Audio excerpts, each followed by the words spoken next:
Hello guys, for today's video, tayo ay mangangapa sa fish pond ng aking tatay.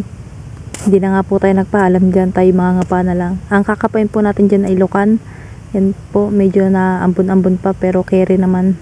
Maliligo naman tayo mamaya after magkapa ng lukan. At yan, bumaba na nga tayo guys.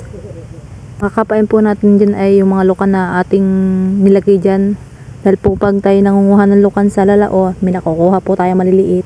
Ang ginagawa po namin ay nilalagay po namin dyan sa fish pond para medyo lumaki-laki pa at para pag kami walang pang ulam or gustong kumano ng lukan, eh may makukuha kami dyan. Makikita nyo yung aming fish pond na yan ay medyo malawak, kaso nga lang ay medyo mababa kasi wala lamang isda dyan, kaya lukan na lang aming nilalagay. Nga po pala dyan guys, dating mga bangos o mga isdang iba pang isda, pero nawawala, minsan nananakaw, minsan naman nataog ng sobrang laki na abot yan. Yan nga pala guys, nakikita nyo, lukan po yan. Naglakihan ng aming lukan. Medyo mataas-taas lang hanggang hanggang tuhod lang ang tubig. Guys, yan po ang itsura ng lukan. Guys nga pala, paki-comment kung anong tawag sa inyo yan. Sa amin po, ang tawag niyan sa amin Doro ay lukan. Yan medyo may maliliit pa nga guys Ano natin sa isang tabi. May na natin lutuin o kunin. Kapa-kapa lang para makakuha ng pang-ulam. Maraming salamat po sa sumusuporta ng aming munting channel. Maraming salamat po sa inyong panonood. Sana po wag po kayong magsawa na manood sa aming channel. Maraming salamat po. Ang pwedeng maging gawin kapag ngunguha ng lukan. Pwede ka mangapa, pwedeng maggamit ng pangal, kaldos para makakuha ng lukan. Pag may tumunog, okay na yun. Pero pag sa akin na sa kapa, pwede ka naman mangapa niyan. Nangangapa nga lang ako niyan. May makukuha ko niyan mga lukan. Marami din lukan, medyo maliliit pa nga lang yung iba.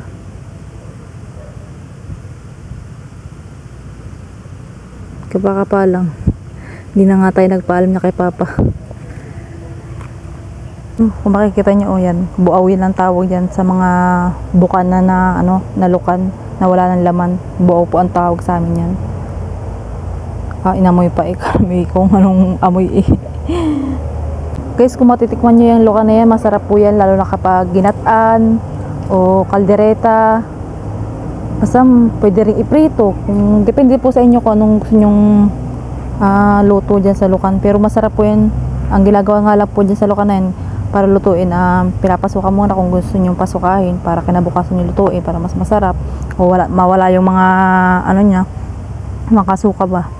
Saka po ang luto po dyan ay papabukahin nyo muna po, pero lalagay nyo sa kawali or sa mga kalderong medyo malaki kasi ang mga lukan, kung gaano kadami lukan nyo, papakulaan nyo na po ng walang tubig yun. Meron po yung malabas na mga andon na mga tubig niya at magbubukahan na po yun. Alisin nyo lang po sa sa laman. Tapos pwede nyo lang iluto. Dali na pong iluto yun pag naalis na sa balat. Lagay nyo ng mga panamya kung anong gusto nyo luto. Adobo, pwede rin, ginataan. In case, dahil natin nakukuha dyan.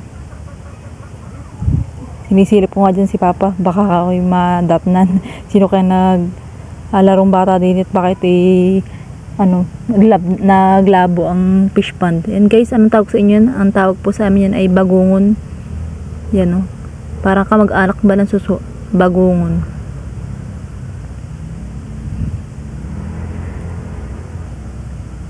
Kapa lang para makakuha ng pang-ulam. Tip na ulam kaya yan ang muna aming uulamin ngayon for today's ulam. Lukan muna. Comment kung tagasan kayo para malaman namin kung saan nakakabot ang aming video. Maraming salamat po sa lahat ng sumusuporta o mga tumatangkilik ng aming video, lalo na sa mga solid na supporter namin dyan. Maraming salamat po. Ngayon talagang may nakukuha pa rin tayo. Talagang hindi tayo binibigo ng ating fish pond na are.